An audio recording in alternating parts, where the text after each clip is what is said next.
Hello everyone. आज हम इस बारे में डिस्कस करेंगे कुछ कुछ जो स्टॉक्स जो हमारे सामने निकल के आए हैं, जिनमें बहुत ज़्यादा वोलेटिलिटी दिखाई दे रही है।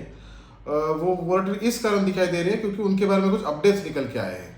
तो अभी हम उस अपडेट्स को समझने की कोशिश करेंगे।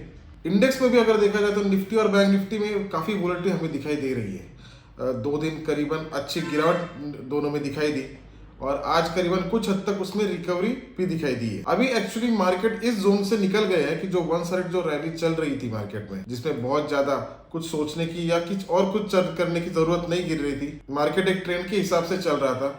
अभी शायद वैसे ना रहे और मार्केट वापस एक अनप्रेडिक्टेबल जोन, जो मार्केट का जो रियल नेचर होता है कि वो एक हमेशा एक अनप्रेडिक्टेबल जोन में होता है, तो उस नेचर में वापस वो आ सकता है और उसके हिसाब से उसमें मूवमेंट भी हो सकती है। मार्केट के बारे में जो डेली अपडेट्स होते हैं वो हमारा एक फ्री टेलीग्राम ग्रुप है, उसमें हम लाइव मार्केट में उसके अपडेट्स देते रहते हैं। तो आपको अगर लाइव मार्केट अपडेट्स जानने हो तो आप उस ग्रुप को ज्वाइन कर सकते हो। उसकी लिंक हमारे डिस्क्रिप्शन में दी गई है। अभी पहला जो स्टॉक है जिसको हम डिस्कस करेंगे वो है डीमार्ट में एक अच्छा फॉल हमें दिखाई दिया है।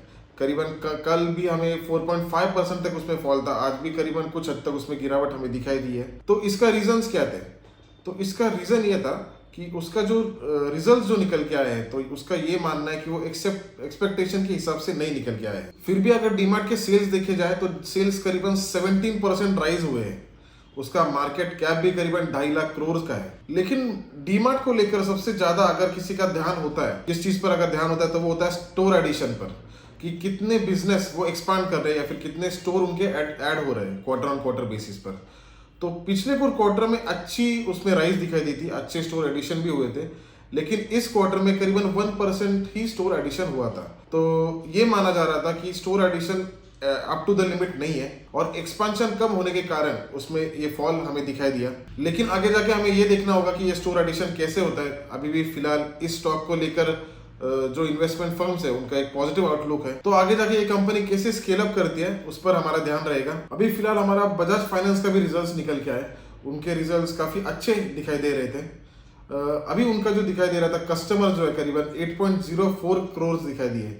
वो ईयर ऑन ईयर बेसिस पर इसी सेम क्वार्टर पे पिछले साल करीबन 6.06 करोड़ थे। तो एक अच्छी राइज उसमें दिखाई दे रही है और क्वार्टर ऑन क्वार्टर बेसिस पर भी करीबन 38 लाख उसमें ऐड हुए हैं। तो एक अच्छी राइज बजाज फाइनेंस की ओर से दिखाई दे रही है। और बजाज फाइनेंस का जो AUM है वो करीबन 3.11 करोड़ है अभी फिलहाल, जो इसी साल जो पिछले साल करीबन 2.03 करोड़ था।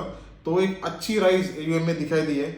AUM मतलब एसेट्स अंडर मैनेजमेंट होता है और उसका ईयर ऑन ईयर जो ग्रोथ दिखाई दे रही है वो करीबन 35% दिखाई दे रही है। तो इस कंपनी में कंटिन्यूसली हमें एक अच्छी ग्रोथ और अच्छा परफॉर्मेंस दिखाई दे रहा है। और तीसरा जो अपडेट है वो जियो फाइनेंशियल्स को लेकर है।